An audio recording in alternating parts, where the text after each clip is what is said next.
Well, you tired? Apparently I am, at least a little bit. And if you read the description on the way in, well done, but for most of you, you probably didn't. So, have you been overtired from working, overexhausted from working, just from like doing too much stuff? I'm actually not at the moment. I'm tired because it's late. It's like 1:30 in the morning. I happen to work better at night, but I think we're getting to the end of that now. But I've still got to do today's video. So, in looking at that though, in being overexhausted and overtired from working too much, I was looking at some stuff in the Bible. And I've mentioned the Bible before, and I've mentioned that I make a lot of my life decisions, or most of my major life decisions, actually all of my major life decisions, based on the Bible. So you know what? Also this week I made mention of the fact that studying was not going so well for me, and that I've decided not to complete the studies that I'm doing. I'm still going to learn the stuff just from somewhere else through another way. But anyway, I figured that the learning style of sit, read, and write, not for me. Anyway, this is going to be a little bit disjointed, so bear with me because I'm not well practiced at this yet. But let's start here at Proverbs, and this is in the Bible. I'm reading from the New Living Translation. Proverbs 23, so chapter 23, verses 4 to 5 says, "Don't wear yourself out trying to get rich. Be wise enough to know when to quit. In the blink of an eye, wealth disappears, for it will sprout wings and fly away like an eagle." So, you know, if you're overexhausted from working, and for me it wasn't actually working, it was studying, but I'll come back to that. Maybe there's something in that. Maybe, just maybe, that's not good for you. That's not the best idea. It's not the right thing to be doing. Psalm 127, verse 1 to 2 also says, "Unless the Lord builds a house, the work of the builders is wasted. Unless the Lord protects a city, guarding it with sentries will do no good. It is useless for you to work so hard from early morning until late at night, anxiously working for food to eat. For God gives rest to his loved ones."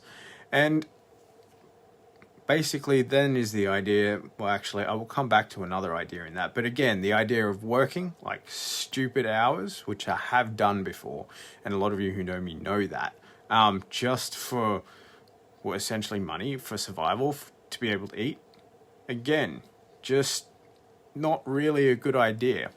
And I'm like, okay, well, that applies to work and all of that. And I'm like, well, nah, maybe that doesn't really apply to study, right? Because, you know, study, I guess, even though it is work related, I guess, because I was doing MBA, it's like, well, you know what, that's work though. That's not like, this is talking about work, not study, right?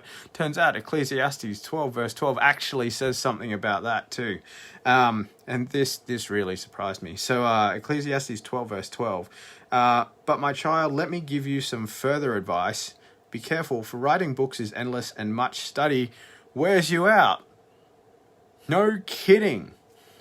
I definitely found that one out the hard way.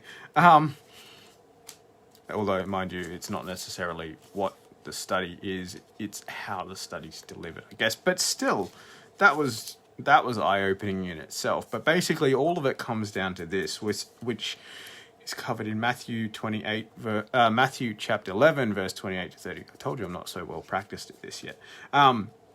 But here is Jesus talking, and it says that he said, "Come to me, all of you who are weary and carry heavy burdens, and I will give you rest. Take my yoke upon you, let me teach you, because I am humble and gentle at heart, and you will find rest for your souls. For my yoke is easy to bear, and the burden I give you is light." So going back to Psalm 127, I said I would come back to this, so probably shouldn't have taken my bookmark out yet, but going back there, if you read, like, there was the theme of working early to late. But on top of that theme, there was the idea or the theme that basically if you work without God, if you work not according to his plan and his purpose for your life, then it's in vain. And then things will probably go wrong and you'll get really tired and stuff like that. But look, here it is. "Unless the Lord builds a house, the work of the builders is wasted." So yeah, it's interesting.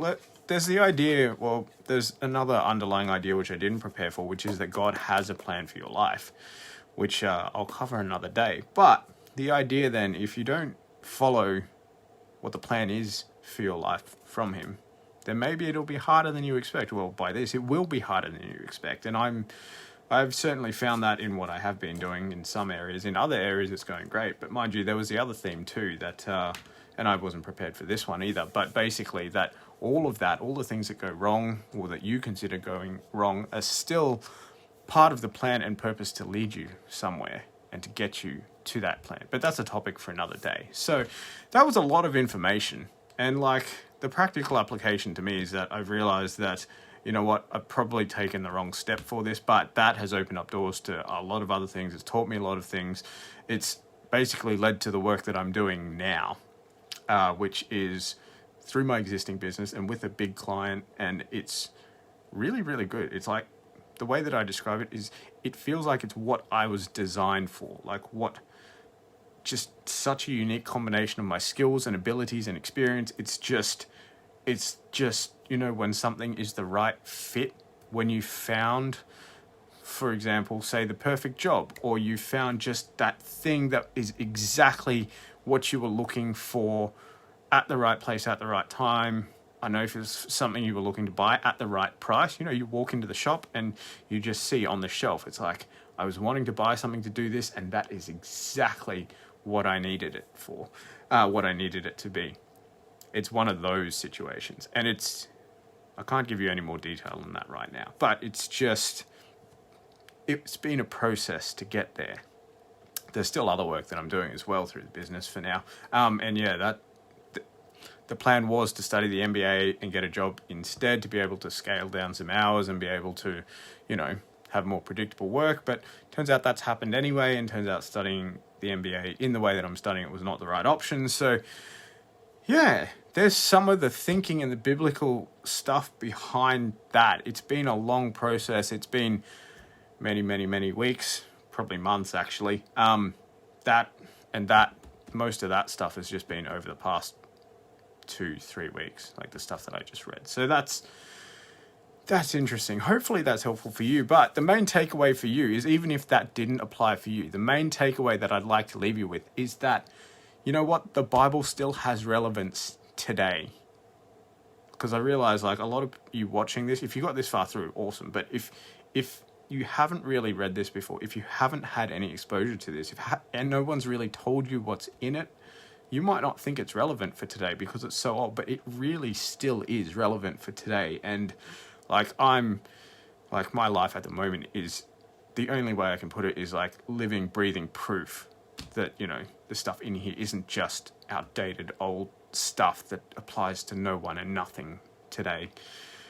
I have no other way to describe that. So I'm just going to leave you with that. If you want to have an actual discussion about that and talk about it, or got questions and want to know stuff about that, by all means, hit me up. And I'm really, really obviously wanting to talk about this stuff, so that's what I'm doing. And yeah, if you want to talk about it with me, by all means, hit me up and we'll do that. But outside of that, I hope you're having a great day. I hope you got something out of that. If not, well, maybe next time. But yeah, what's the next thing? I hope to see you next time. If you want to see me next time, you can follow or subscribe. Thanks. Bye. Oh, and now I'm going to bed. Bye.